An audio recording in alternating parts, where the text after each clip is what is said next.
Hello. I am coming on here today to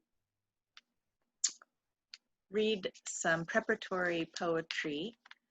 uh, for my book, and I'm writing this for the Birth Your Book program that I'm in to support my book writing process with Elizabeth Bast. So thank you, Elizabeth, for these lovely writing prompts. I'm writing about the spirit and the bones of the book today. So this is about the Biomystical Womb book, my process writing it. It must have been a full moon, perhaps an eclipse, when a secret wild flower that no human has ever seen bloomed for one night at the top of the hill in the wildfire revived water tower holding nature preserved Rabbit Hill at the end of the block from my house. There on the hill that promised me it would hold its rocks and mud through the rains, the threats of floods and mudslides after the Great Fire. The great oak that outlived most of its neighbors, that shot acorns like bullets in the fiery breath of that dragon, that reclaimed our town and the mountain as sacred land. That great oak promised me to nourish the roots of all that still lived on the hillside, drinking in the energy of the sun, delivering it through the roots to those whose leaves had burned up in the fire. So that flower could keep blooming, keep the world alive for one more year and another, until my womb became attuned enough to its song to hear the melody and start to sing it, giving it a name and words, gathering the stories of others who also hear this song. Humans, goddesses, ancestors began to collect their words and deliver them to my silver chalice, laying them at my red root, offering to the fire that dragon ignited in me, the fire that truthfully was already there, but I needed to awaken the power of it. Each pile of words, a different size and shape, colored papers, electric vials, answers to questions from the cosmos, from the quick of life, pointing to the main question: do you want to live? Do you want to love?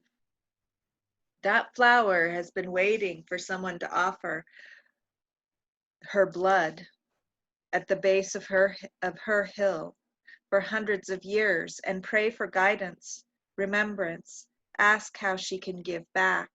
ask how she can mend what was broken, return what was lost. That flower longed to meet her human mate, whose flower would open to her, hear her song, and translate into the medicine for humanity, medicine for the world, medicine Great Mother designed her for, adding just the right amount of centaur archery, mixing it with glowing waves filled with surfing schools of fish in the moonlight, with a pinch of sting, just enough to wake up the palate.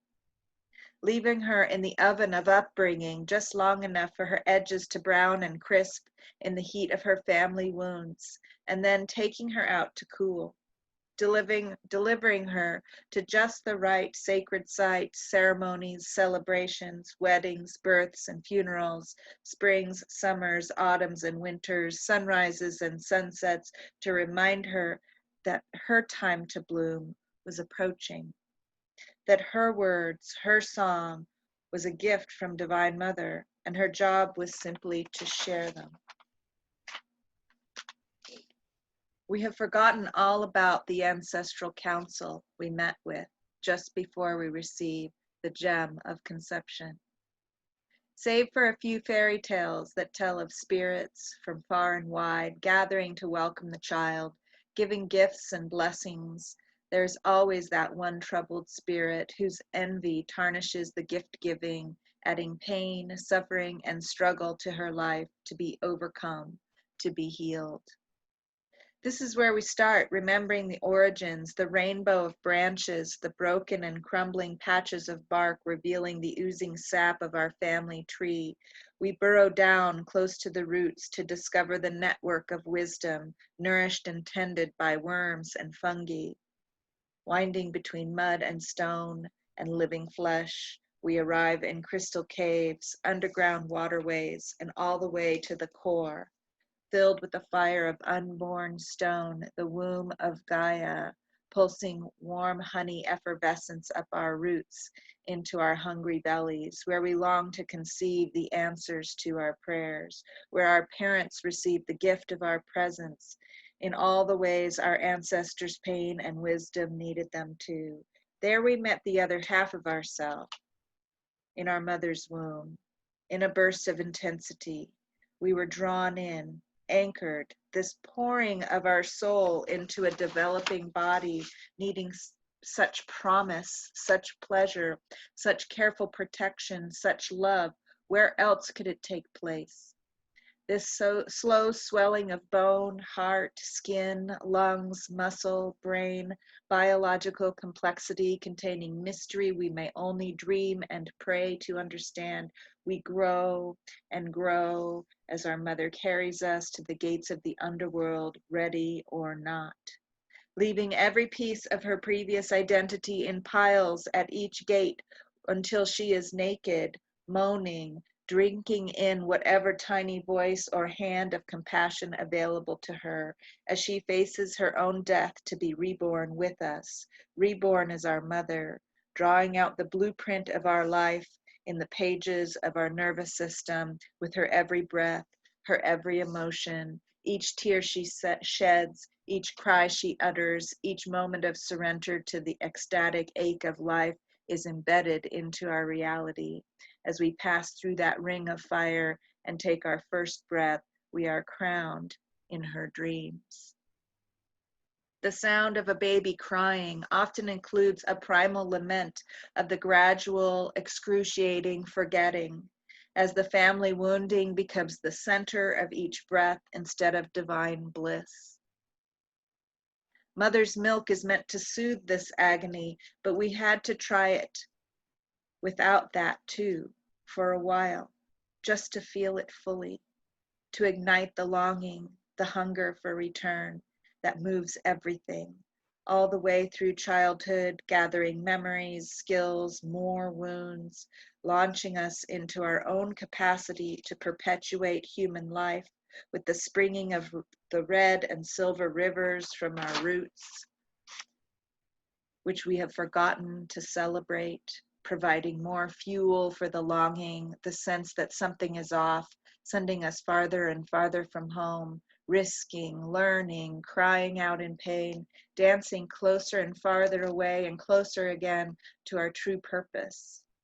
At the zenith, the full moon, high noon, we have everything we thought we wanted, or nothing, and the whole thing crumbles as we begin to see the wounds still festering. This is when we start to get serious, searching for ingredients for the real medicine, gathering roses, costmary, chamomile, motherwort, elecampane, cardinal flower. We drizzle honey over flowers, dance naked, painted with clay. This is when our ancestors from the council, and perhaps backups from long before the wounding started, come to remind us of our gifts, awakening them within us, turning the lights on one by one in the dark rooms we abandoned, where we find our lost parts, lost ages, still weeping about what happened way back then, and begin the work of loving ourselves, giving ourselves everything we were searching for out there, day by day, room by room, step by step. We reclaim everything we ever lost. Our mothers lost, our grandmothers lost, at the gates of the labyrinth, only to turn around and give it back, one by one, as we return once more to the portal at the end, and someone, the same one we lamented leaving as infants. Perhaps if we remember that, we will celebrate instead of bemoan our return to spirit form. That's all for now.